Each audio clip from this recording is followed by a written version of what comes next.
వారికి స్థానిక సంఘ కాపరి యేసురత్నం శాంతిరత్నం గారులకు, సహవాస నాయకులు లివింగ్ ఫెలోషిప్ డైరెక్టర్ శామ్యుల్ అన్న గారికి చేరిన మీ అందరికీ యేసుక్రీస్తు ప్రఖ్యాతి కలిగిన నామంలో వందనములు తెలియజేయుచున్నాను. దేవుని సందేశాన్ని విందాం. సాగుమా క్రీస్తులో సాక్షిగా ఆగకని జీవిత యాత్రలో సాగుమా క్రీస్తులో సాక్షిగా ఆగకని జీవిత యాత్రలో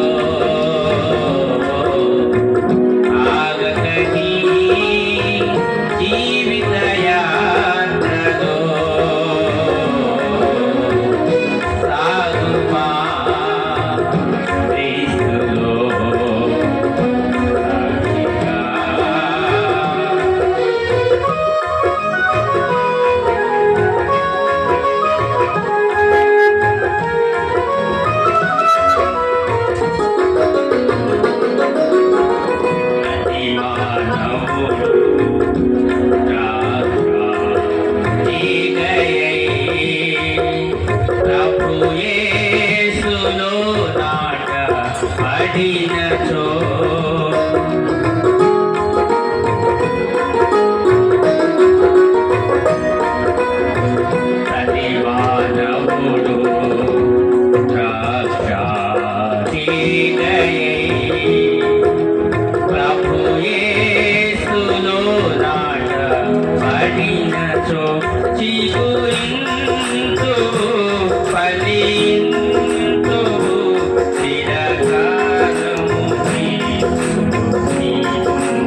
జీవిత యాత్రలో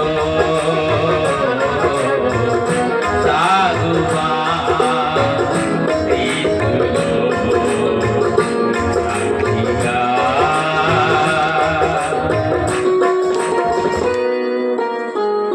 ప్రసంగించమని ఈయనకి సమయాన్ని ఇచ్చాము. పాటలు పాడుతున్నాడేంటి?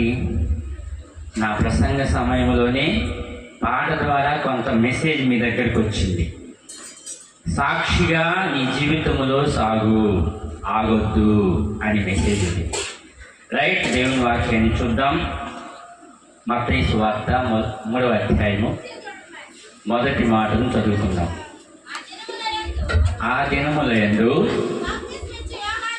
బాప్తిస్మమిచ్చు యోహాను వచ్చి, పరలోక రాజ్యము సమీపించి ఉన్నది, మారు మనస్సు పొందుడని యోదయ అరణ్యములో ప్రకటించుచుండెను. చాలండి. ఆ దినములయందు, ఏ దినములయందు? పాత నిబంధన కాలానికి కొత్త నిబంధన కాలానికి చాలా సంవత్సరాలు తేడా ఉంది, సమయం ఉంది. పాత నిబంధన కాలంలో ఆఖరి ప్రవక్త మలాకి తర్వాత సుమారు 400 సంవత్సరాల కాలం దేవుని ప్రజలకి ప్రవక్త లేడు. దేవుని సందేశాన్ని ప్రజలకు అందించడానికి, ప్రజల యొక్క సమస్యలను దేవునికి విన్నవించడానికి ఆ దినాల్లో 400 సంవత్సరాల వరకు ప్రవక్త లేడు. మలాకి తర్వాత 400 సంవత్సరాల తర్వాత యోహాను ప్రవక్తగా వచ్చాడు.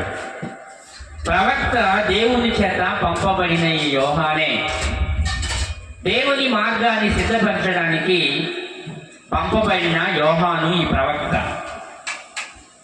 ఈయన వార్తాహరుడు, దేవుని దగ్గర నుండి సమాచారాన్ని తీసుకొచ్చిన వార్తాహరుడు యోహాను. అంటే టెలిగ్రామ్ తీసుకొచ్చాడు. టెలిగ్రామ్ తీసుకొచ్చిన వ్యక్తి మనకు ముఖ్యం కాదు, కానీ టెలిగ్రామ్ మనకు ముఖ్యం. అర్థమవుతుందండి? ఉత్తరాలు తీసుకొస్తాడు పోస్ట్ మ్యాన్ చక్కగా ఉన్నాడా, మంచి ఎత్తరేనా, మంచి చదువుకున్న వాడైనా, బాగా చదువుకున్న వ్యక్తేనా అని చూడం. అతను తీసుకొచ్చే ఉత్తరము మీద మన దృష్టి అంతా కేంద్రీకృతమై ఉంటుంది. కాబట్టి టెలిగ్రామ్ తెచ్చే వ్యక్తి మనకు ప్రాముఖ్యం కాదు, కానీ మనకి టెలిగ్రామ్ ప్రాముఖ్యమైనది. అలాగే ప్రసంగికుడు ముఖ్యం కాదు, ఇక్కడ ప్రసంగం ముఖ్యం. దేవునికైతే ప్రసంగికుడు ముఖ్యమే, కాబట్టి ప్రసంగం ముఖ్యం. మనకి ప్రసంగికుని చూచి కాదు, మనకి కావాల్సింది సమాచారం. మనకు కావాల్సింది ఉత్తరము ద్వారా వచ్చిన సమాచారం ఏంటి, మనకి ఏది ఉపయోగపడుతుంది, ఏది సంతోషాన్ని కలిగిస్తుంది, వచ్చిన సమాచారము సంతోషాన్ని ఇస్తుందా, మన జీవితంలో ఏమైనా బాధ కలిగించే వార్తలు ఏమైనా ఉన్నాయా? గబగబా ఉత్తరాన్ని చించి, దాదాపు 20 సంవత్సరాల బిఫోర్ చిన్న కార్డులు ఉండే, 25 పైసల కార్డులు మేము రాసేవాళ్ళం. గబగబా ఉత్తరాన్ని తీసుకొని మనకేమైనా మంచి సమాచారం ఉందా, చెడ్డ సమాచారం ఉందా అని తెలుసుకుంటాం. అలాగే ప్రసంగికుడు కాదు, ప్రసంగము ముఖ్యమైనది. ఇక్కడ యోహాను వార్తాహరుడుగా దేవుని దగ్గర నుంచి సమాచారాన్ని తీసుకొచ్చిన వ్యక్తిగా మనం ఇక్కడ చూస్తాం.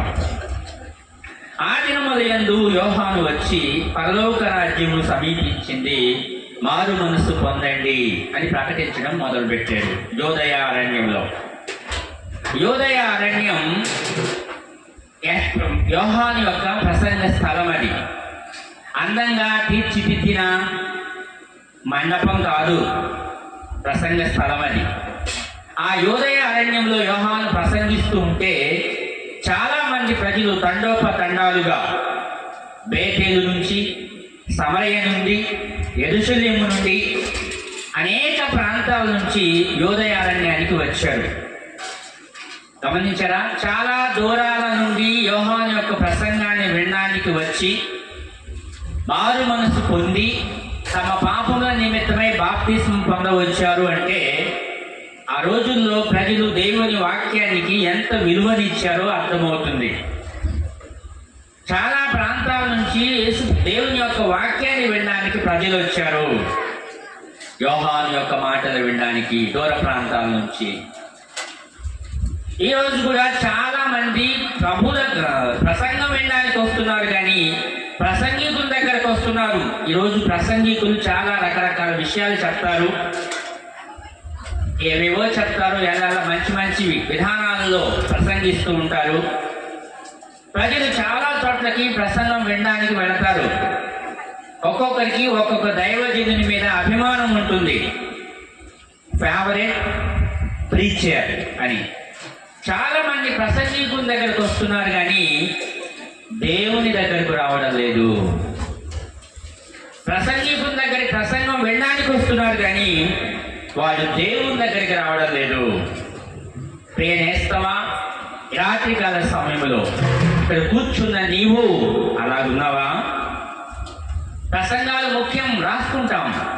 ప్రసంగికుడు అంటే చాలా అభిమానం అండి. అబ్బా, మంచి ప్రసంగికుడు ఎక్కాడు ఇప్పుడు స్టేజ్ మీదకి, కాన్సన్ట్రేషన్తో శ్రద్ధతో వినాలి అని కూర్చుంటాం. ప్రసంగికుడి దగ్గరికి వచ్చావా? దేవుని దగ్గరికి వచ్చావా? దేవుని దగ్గరికి వచ్చినట్లయితే మనం యేసుక్రీస్తుని పైకెత్తుతాం. ఆయన ఏమన్నాడు తర్వాత వచనాల్లో? ఆయన హెచ్చవలసి ఉన్నది, నేను తగ్గవలసి ఉన్నది అన్నాడు. ఎప్పుడైతే యేసు ప్రభుని మనం పైకెత్తుతామో ఆయన ప్రజల్ని ఆకర్షిస్తాడు, ఆయన ప్రజల్ని ఆకర్షిస్తాడు. కాబట్టి మనం దేవుని దగ్గరకు వచ్చామా, ప్రసంగికుని దగ్గరకు వచ్చామా ఆలోచించండి. ఆ ప్రసంగికుడు అంటే నాకు చాలా ఇష్టం అండి అంటూనే ఈ కాలం అంతా సరిపెట్టుకుంటూ పోతున్నాం. చాలా మంది మంచి పాపులర్ దైవ సేవకులు ఉన్నారు, దేవుడు చే పంపబడిన వార్తాహరులు. వాళ్ళు సో ఇట్స్ ఆల్ రైట్, మంచిది. అదే సమయంలో నువ్వు దేవుని దగ్గరకు వచ్చావు. అసలు ప్రసంగాన్ని వినటం వరకు ప్రసంగికుని అభినందించడంతోనే కాలం అంతా అయిపోయిందా ఇప్పటి వరకు? Please checkup your life. దయచేసి నీ జీవితాన్ని పరీక్షించుకోవాల్సిన సమయం అని మరొకసారి జ్ఞాపకం చేస్తా ఉన్నాను. గమనించండి, పరలోక రాజ్యము సమీపించింది అని యోహాను ప్రకటించడం మొదలుపెట్టాడు. పరలోక రాజ్యం సమీపించిందా? ఎంతవరకు సమీపించింది? చెయ్యి ఎత్తితే అంత దూరంలో ఉందా పరలోక రాజ్యం? అనుభవించగలుగుతున్నామా? ఇక్కడ యోహాను పరలోక రాజ్యానికి రాజ్యాధినేత యేసు ప్రభువు అని చెప్తున్నాడు. యేసు ప్రభువు వస్తున్నాడు, ఆయన పరలోక రాజ్యాన్ని స్థాపిస్తున్నాడు, ఆయన దానికి రాజ్యాధినేత. మత్తయి అనే ఈ ప్రబోధకుడు పరలోక రాజ్యం, దేవుని రాజ్యం అని రెండు యొక్క పదాలను ఉపయోగించడం మనం చూస్తాం తర్వాత వచనాలలో. పరలోక రాజ్యం ఏంటి, దేవుని రాజ్యం ఏంటి? పరలోక రాజ్యం యేసు ప్రభు ప్రభుత్వంతో, యేసు ప్రభు యొక్క అధికారంతో స్థాపించబడబోయే రాజ్యం పరలోక రాజ్యం. ఆయన రెండవ రాకడగా వస్తున్నాడు, ఆ రాజ్యాన్ని స్థాపిస్తాడు, దానిలో ప్రవేశించాలి మనమంతా. మరి దేవుని రాజ్యం సంఘము వాళ్ళం కాదు, మనం పరలోకానికి చెందిన వ్యక్తులము అని నిజంగా అలాంటి దృక్పథంతో ధోరణితో మనం ఉన్నట్లయితే ఈ భూమి మీద మనకు ఎలాంటి ఇబ్బంది కలిగినా, సమస్య తలెత్తినా ఆలోచించం, అంతగా పరిశీలించం, పరీక్షించం. మనము అక్కడికి చెందిన వాళ్ళము, మనది పరలోక రాజ్యం, ఎప్పటికైనా నేను అక్కడికి వెళతాను అనే ఉద్దేశంతోనే మనము మన జీవితాన్ని టేక్ ఇట్ ఈజీగా సాగిస్తాం. ప్రియ నేస్తమా, పరలోక రాజ్యం, అందుకే యేసు ప్రభు వారు ప్రార్థన నేర్పిస్తున్నాడు, మీ రాజ్యము వచ్చునుగాక, పరలోక రాజ్యము వచ్చునుగాక. మనం పరములకు సంబంధించిన వ్యక్తులం, మన ఆలోచనలన్నీ పైనున్న వాటి మీదే ఉండాలి. పరలోక రాజ్యం సమీపించింది, మారు మనసు పొందండి అని చెప్తున్నాడు యోహాను భక్తుడు. మారు మనసుకు సంబంధించిన ఈ బైబిల్ అంతట్లో కూడా మారు మనసుకు ప్రధానమైన స్థానం ఇవ్వబడింది. చాలాసార్లు విన్నామండి, మారు మనసు అనే మాట చాలా సింపుల్ వర్డ్ అని ఎన్నోసార్లు విని ప్రక్కన పెట్టాం. కూర్చున్న ప్రియ నేస్తమా, సహోదరుడా, సహోదరి, please listen me my words. మారు మనసు చాలా విశేషమైనది, ప్రాముఖ్యమైనది. అంతము వరకు దినదినము దాన్ని కాపాడుకోవాల్సిన వారమై ఉన్నాము. మారు మనసుకు సంబంధించిన విధానం మన జీవితంలో తప్పక నెరవేర్చబడాలి. అనేక సార్లు మేము ఇక్కడికి వచ్చినప్పుడు ఇదే విషయాన్ని ప్రస్తావించడం జరుగుతూ ఉంది. గమనించండి, మారు మనసు పొందండి అని యూదయ అరణ్యములో ప్రకటిస్తూ ఉన్నాడు యోహాను భక్తుడు. మారు మనసు లవోదికయ సంఘానికి అవసరమైంది, ఎఫెసు సంఘానికి అవసరమైంది, మరి నీకు నాకు మరి ముఖ్యంగా అవసరమైనది. మారు మనస్సు అంటే పశ్చాత్తాపం అని మరొక అర్థంగా చెప్పొచ్చు. పశ్చాత్తాపం పడిన వ్యక్తి తన మనసును మార్చుకుంటాడు. అంటే నీ మనసు పోవాలి, యేసు మనసు రావాలి. పశ్చాత్తాపం పడిన వ్యక్తి తన మనసును మార్చుకుంటాడు, హృదయం మారిపోతుంది, తద్వారా నీ ప్రవర్తనలో మార్పు వస్తుంది. క్రితంలో లాగా మనం ప్రవర్తించలేము, క్రితంలో వలె మనము మాట్లాడలేము, అడగలేము, అసమాధానంగా ఉండలేము. కాబట్టి మారు మనసుకు సంబంధించిన వ్యక్తులుగా మనం ఉన్నామో లేదో అని ఒక్కసారి తనిఖీ చేసుకోవాలి. మనం పాడుతున్నాం, ప్రసంగిస్తున్నాం, ప్రార్థిస్తున్నాం, పరిచర్య చేస్తున్నాం, ఇవన్నీ ఉన్నప్పటికీ కూడా బైబిల్లో ప్రధానమైన అంశం ఏంటి అంటే మారు మనసు. పరలోక రాజ్యం సమీపించింది, మీరు మారు మనసు పొందాల్సిందే. మారు మనసు పొందకుండా పరలోక రాజ్యం లేదు అని ఖరాఖండిగా చెప్పే నిఖార్సైన బోధకుడు, నిఖార్సైన ఉపదేశకుడు యోహాను. యోహాను భక్తుడు, తన జీవితంలో అంత చదువనేమి కాదు, మంచి వస్త్రధారణ కలిగిన వ్యక్తి ఏమీ కాదు.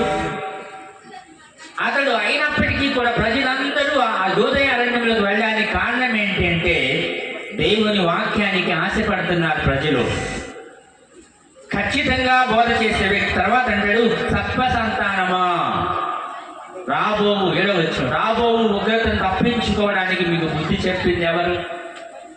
కఠినమైన వాగ్దాటితో మాట్లాడుతూ ఉన్నాడు యోహాను ఇక్కడ. సహోదరుడా, ఈ రోజుల్లో మనకు కఠినమైన మాటలు వినబడుతూ ఉన్నప్పుడు మన జీవితాల్లో పరీక్షించుకోవడం, పరిశీలించుకోవడం తప్ప మరొక మార్గం లేదు. మారు మనస్సు పొందండి అని యోదయ అరణ్యంలో ప్రకటించడం మొదలు పెట్టాడు. లవోదికయ సంఘానికి మారు మనసు కావాలి, ఎఫెసీ సంఘానికి మారు మనసు కావాలి. చూడండి, ప్రకటన గ్రంథం 2వ అధ్యాయము 5వ వచనంలో ఒక మాట ఉంది. అక్కడ ప్రకటన గ్రంథము 2వ అధ్యాయము 5వ వచనం చదువుదాము. నీవు ఏ స్థితిలో నుంచి పడిపోయావో అది జ్ఞాపకం చేసుకొని మారు మనసు పొందితేనే సరి. పొంది కాదు, మారు మనసు పొందితేనే సరి.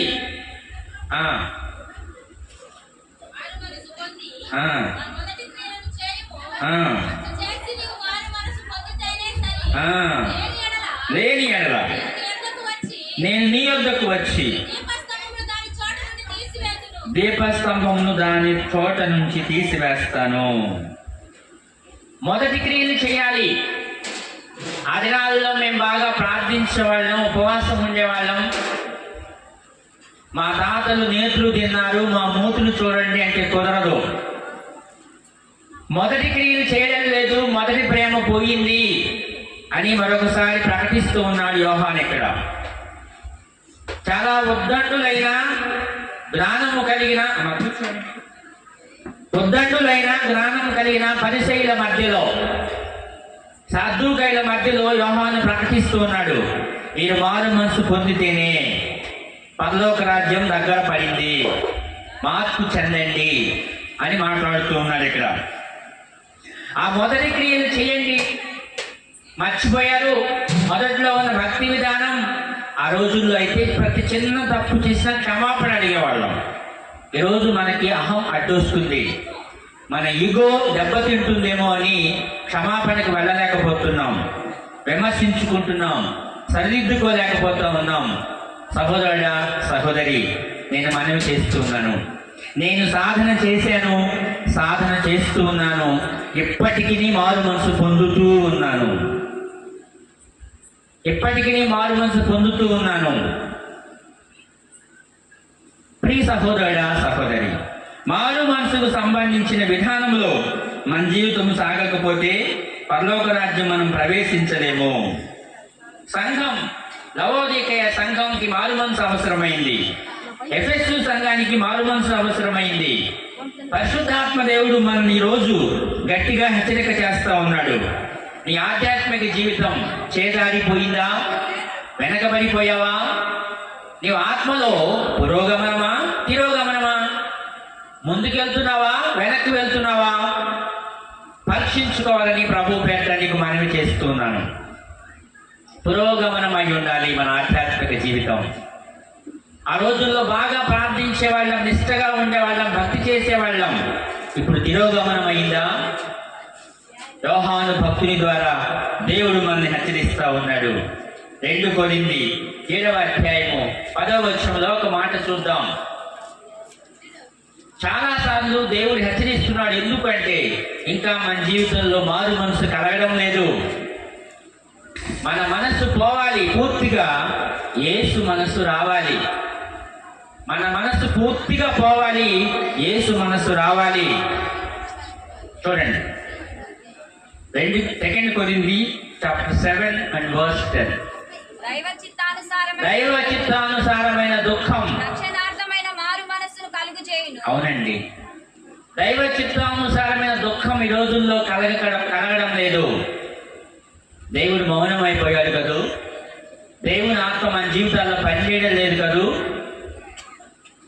ఆ 400 సంవత్సరాలు మౌన కాలం అయిపోయింది. పర్వాలేదు, భరించలేనయ్యా నీ మౌనము, సహించలేనయ్యా ఈ భారము. దేవుని యొక్క మౌనాన్ని సహించలేనంతగా ఉండాలి. మౌనం అయిపోయింది. దైవ చిత్తానుసారమైన దుఃఖం ఈ దినాల్లో కలగడం లేదు కదూ. కుటుంబంలో ఎవరికైనా ఇబ్బంది కలిగితే ఏడుస్తున్నాం. మన జీవితాల్లో నష్టం వస్తే ఏడుపు వచ్చేస్తుంది. దైవ చిత్తానుసారమైన దుఃఖం కలగడం లేదు. నా బ్రతుకు మారడం లేదు. ఎందుకు? సింపుల్ థింగ్, అబద్ధాన్ని మానుకుంటున్నావా? చాలా తేలికగా కొట్టి పారేస్తున్నామండి అబద్ధాన్ని. అబద్ధం గురించి ప్రఖ్యాతిగా దేవుడు తెలియజేశాడు. తేలిగ్గా కొట్టేస్తున్నాం. మనం సేవకు సమర్పించుకున్నాం, విశ్వాసులుగా చలామణి అవుతున్నాం, బల్ల ఆరాధనలో పాల్గొంటున్నాం. అబద్ధాన్ని మానుకున్నామా? ఆరు మనసుకు సంబంధించిన దైవ చిత్తానుసారమైన దుఃఖం మనకు కలుగుతుందా? అబద్ధికులందరూ అగ్ని గంధకముతో మండు గుండములో పాలొందుదురు అని అనేక సార్లు విన్నాము, చదివాము. కానీ అది కుదరని పనండి. ఆఫీసులో తప్పడం లేదు, స్కూళ్ళు కాలేజీల్లో తప్పడం లేదు, చివరకు దేవుని సేవలో కూడా అది తప్పడం లేదు. అది లేనిదే సేవ సాగదు బ్రదర్. అది లేనిదే నా ఉద్యోగం నేను చేయలేను brother. You are specialised person in the sight of God. నీవు ప్రత్యేకించబడిన వ్యక్తివి. రాజులైన యాజక సమూహానికి చెందిన వ్యక్తివి. ఆయన స్థాపించబోయే పరలోక రాజ్యాన్ని స్వతంత్రించుకోవడానికి వారసత్వం సంపాదించుకున్న వ్యక్తివి. అలా ఉండొద్దా? మారు మనసు దైవ చిత్తానుసారమైన దుఃఖాన్ని కలిగి ఉండొద్దా? అబద్ధాన్ని తేలిగ్గా తీసేస్తున్నావు, కొట్టిపారేస్తున్నావు. ఇది అబద్ధం కాదులే, ఇదేం కాదులే అని అబద్ధాన్ని సాగిస్తూ ఉన్నావు కదూ. ప్రియమైన నేస్తమా, సాధన చేయి. ప్రభువు దాని నుంచి పూర్తిగా విడుదల చేయగలడు. సునాయాసంగా అబద్ధం ఆడడానికి అలవాటు పడుతున్నావా? మారు మనస్సు పొందండి. పరలోక రాజ్యం సమీపించింది. 7వ వచనం చదువుతున్నాం, చదవండి దయచేసి. అప్పుడు శాస్త్రులలోను పరిసయ్యులలోను సద్దుకైలలోను అనేకులు, చదవండి, అనేకులు బాప్తిస్మము పొందవచ్చుట చూచి, సర్ప సంతానమా, రాబో ఉగ్రతను తప్పించుకోవడానికి మీకు బుద్ధి చెప్పింది ఎవరు? మారు మనసుకు తగిన ఫలాలు ఫలించండి. పాము పిల్లలారా, మారు మనసుకు తగిన ఫలాలు లేకుండా బాప్తిసం పొందుతున్నారేంటి?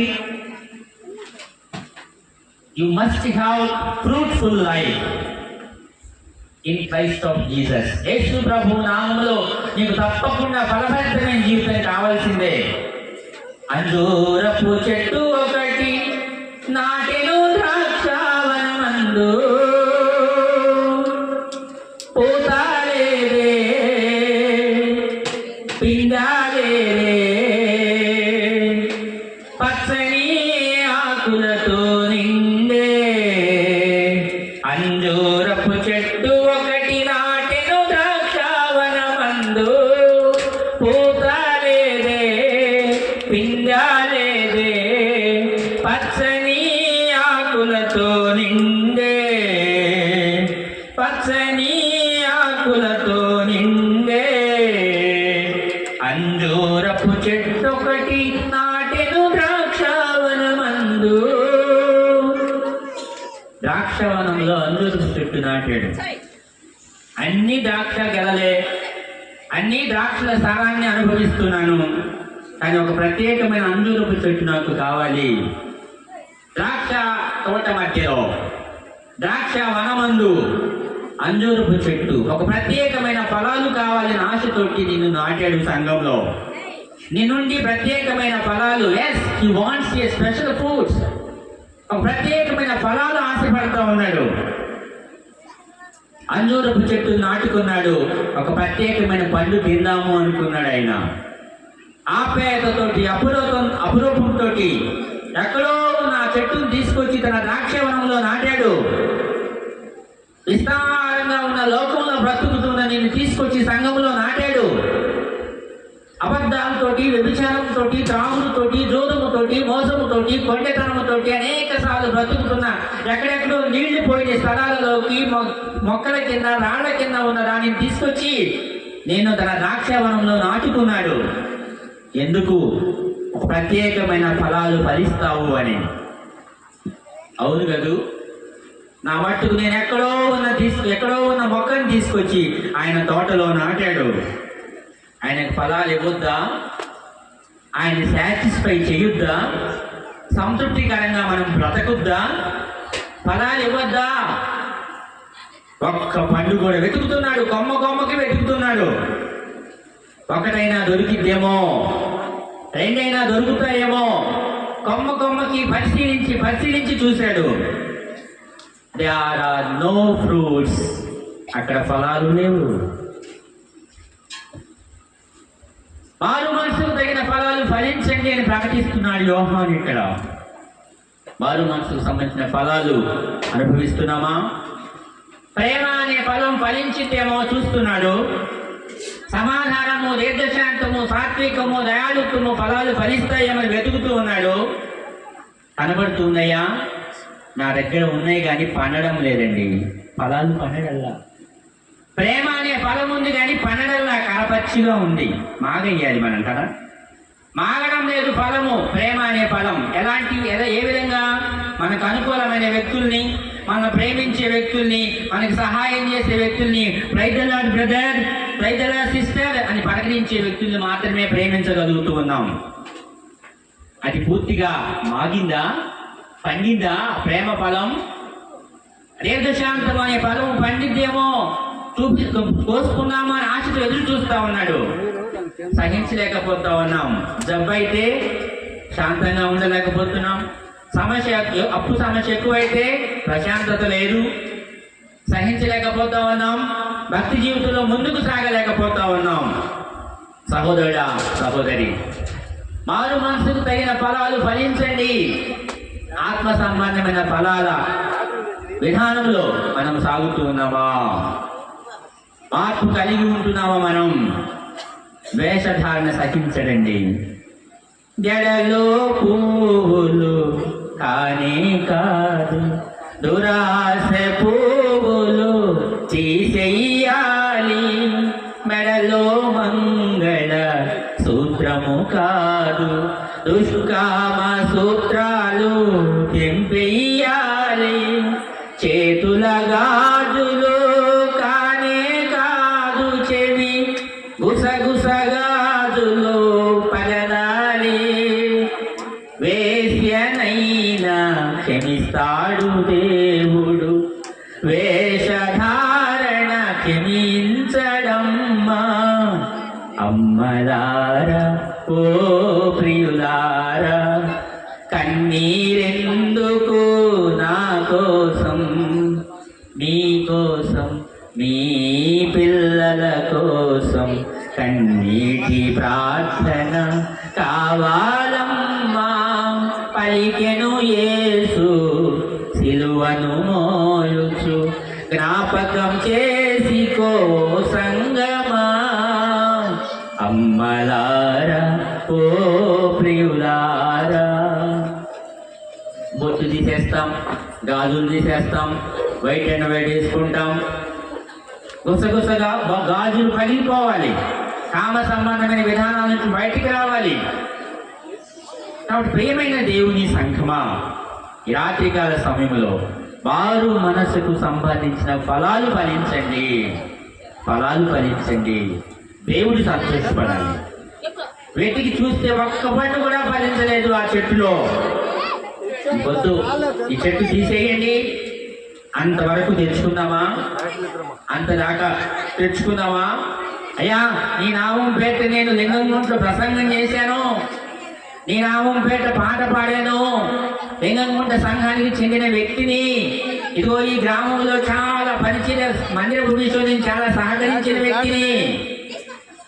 మారు మనసు ఫలాలు ఫలించకపోతే ఎవరు నువ్వు? Who are you? నువ్వెవరో నాకు తెలియదు అంటాడు ఆయన. అంతటి మాట అనిపించుకోవాలా? ఇప్పుడే ఈ క్షణమే తీర్మానం చేసుకోవాలి. మనం అబద్ధాలు మానేద్దాం, బూతులు మానేద్దాం, కక్షలు అసమాధానం తొలగిద్దాం. కుదరదు అంటే ఆయన రాజ్యానికి వెళ్తే కూడా కుదరదు. భక్తి జీవితంలో అది లేనే లేదు. నో అజంప్షన్, మినహాయింపు లేదు. మారు మనసుకు తగిన ఫలాలు ఫలించండి. మీకు రాబోయే ఉగ్రత గురించి బుద్ధి చెప్పింది ఎవరు? బాప్తిసం తీసుకున్నానండి నేను, 20 ఏళ్ళైంది, 30 ఏళ్ళైంది, బల్లలో పాలు తీసుకుంటున్నాను నేను ప్రతి ఆదివారము. మారు మనసుకు తగిన ఫలాలు ఫలిస్తున్నామా? ఆత్మ సంబంధమైన ఫలభరితమైన జీవితంలో మనం ఉంటున్నామా? యోహాను గొప్ప ప్రవక్త. రాబోయే ఉగ్రత గురించి, పరలోక రాజ్యం గురించి ముందుగానే ప్రవచిస్తూ ఉన్నాడు. ఆ ప్రవచన వాక్యాలు విని పరలోక రాజ్యం చేయడానికి అనుకూలంగా మనము మారు మనసు పొందవలసిన వారమై ఉన్నాము. ప్రియ సహోదరుడా, సహోదరి, నాకున్న సమయం అయిపోయింది. దేవుడు నాకు ఇచ్చిన నా చేత పంపించిన సమాచారం మీకు చేరవేశాను. ఆ ఉత్తరాన్ని చదువుకుంటారు, దాన్ని చదివి విలపిస్తారు. ప్రభువా, అలాగే మారు మనసు పొందడానికి నేను అంగీకరిస్తున్నాను. చాలా విషయాల్లో నేను జయము పొందలేకపోతా ఉన్నాను, నాకు సహాయం చేయనైనా.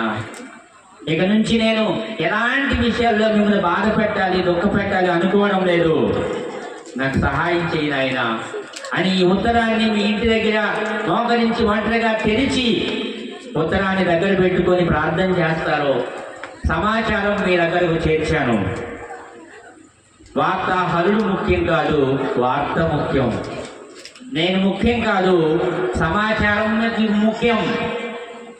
మారు మనసుకు తగిన ఫలాలు ఫలించి ప్రభువును సంతోషపెట్టే విధానంలో సాగడానికి నిత్యుడు అయిన దేవుడు మనకి సహాయం చేయునుగాక.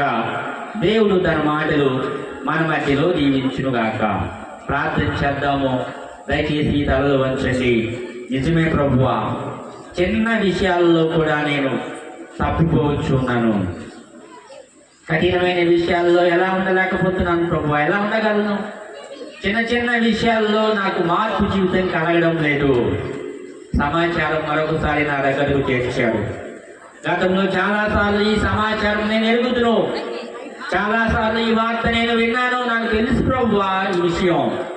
పరలోక రాజ్యం చేరాలి అంటే మారు మనసు తప్పకుండా ఉండాలి అని, మీరు ఆశించిన ఆత్మ సంబంధమైన ఫలాలు ఫలించాలని నాకు తెలుసు.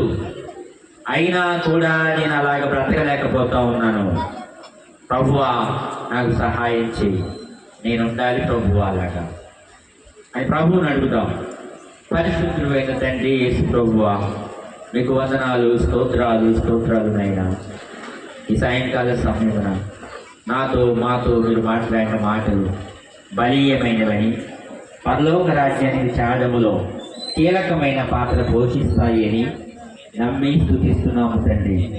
ఇలాంటి కీలకమైన ప్రాముఖ్యమైన విధానాలలో మేము సాగి మీ నామాన్ని ఘనపరిచి మీరు మా కోసం సిద్ధపరిచిన అట్టి రాజ్యంలో చేరే కృప ధన్యత మాకు అనుగ్రహిస్తారని ఆశపడుతూ యేసుక్రీస్తు వారి ఘనమైన నామంలో ఈ ప్రార్థన చేసి అడుగుతున్నాము తండ్రి. ఆమేన్.